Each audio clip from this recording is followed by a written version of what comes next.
Joining us now is Dr. Marlon Everett. He's a cardiologist at Advocate Trinity Hospital in Chicago. Good morning, doctor. Thanks for being with us. Good morning. Obviously, you have not treated Damar Hamlin, but I'm curious as to your reaction to what you saw. Do you think this is something he had a cardiac incident, or was it related to the hit? Give me your reaction.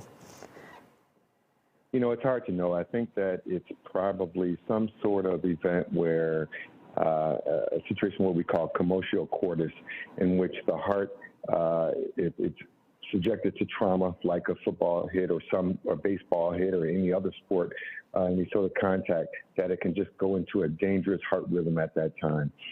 It's somewhat of a very freak accident. I don't think that it has anything to do with that specific hit. I mean, that hit was seen so many times in football. It's just that it's just somewhat of a freak reaction where the heart went into a dangerous heart rhythm and it no longer could pump strong enough to be able to supply blood to the body. Well, as you say, when something that a hit that looks like an everyday hit can cause that, does that mean that an individual is more susceptible to having their heart rate changed in a dramatic way from something like that? Yeah, we don't know. There are situations where some athletes are more susceptible than others. We've seen that over the years with athletes dying after during basketball games or during football games or any other sport, as well as even during marathon runs. So some people are just susceptible to that, but I think it was just more of a freak accident in some situation that is just very unfortunate. I'm not sure there was a way to predict this in him. I don't know any of his history, of course, any of his medical history, but I think it's very difficult to predict these type of events.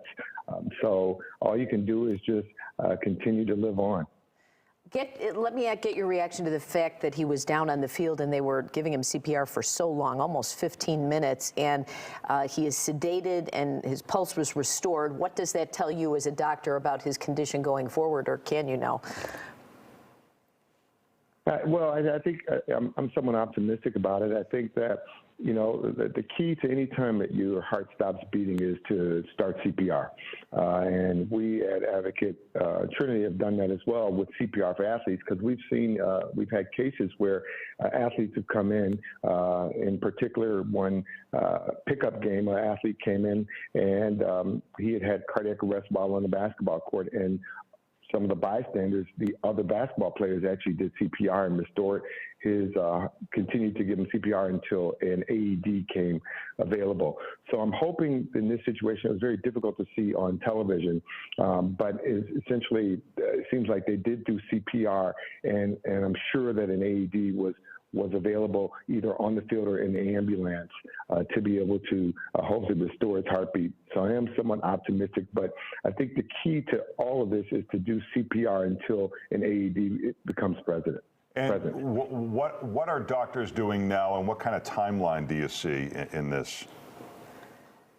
I think that there's a number of things they're doing. There are some different protocols that we go through when people have their heart stopped like this and restored. Sometimes we'll do a cooling program, a cooling protocol to kind of lower the body's core temperature to allow the heart to recover. And we usually do that for approximately 24 hours and then allow it to re-warm over the next 24 hours after that to hopefully restore some brain flow. That's kind of to preserve brain cells. So we're hoping that they probably would do some sort of cooling protocol, but I think the most important thing now is just trying to make sure his vital signs are stable, ensure he has oxygen. I'm sure he has a breathing tube down his throat, and just supporting him until he hopefully recovers. Well, Dr. Marlon Everett, we so appreciate you joining us this morning. Thank you. Thank you, doctor. Thank you. Here's a look at some of the other stories making headlines this morning.